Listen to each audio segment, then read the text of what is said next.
So today I'll talk about somebody I met in Japan. We know him as Gushi.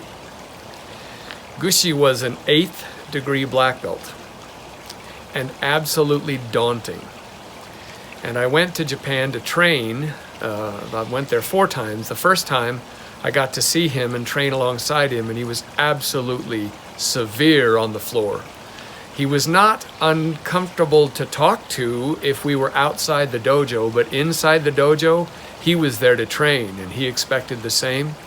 So I treated him, cautiously and carefully, and the next time I went, I took my kids and my wife. It was the one time they got to go.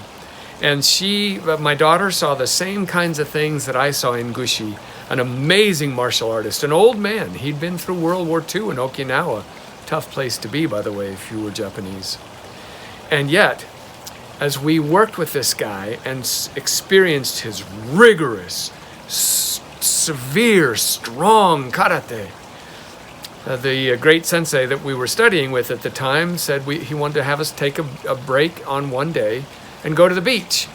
And so we went out, and of course most of the Japanese folks talk Japanese with each other better than I did. So they spent a lot of time with each other, but they tried to engage us. And suddenly we were down further toward the water, and Gushi came down and went and found a little hermit crab. And imposing, daunting Gushi walked over and gave my daughter the hermit crab. And was clearly wanting to be a friend, be kind toward her, be human.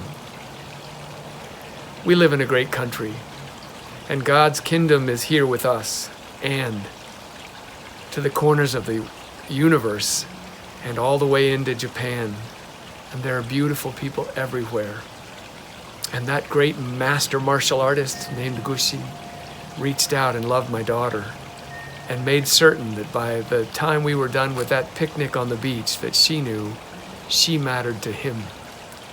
God's kingdom just doesn't have an end. So be proud to be an American with all our struggles and challenges, but remember God's kingdom goes wide and wild, all the way to Japan and all the way to you. You are love first.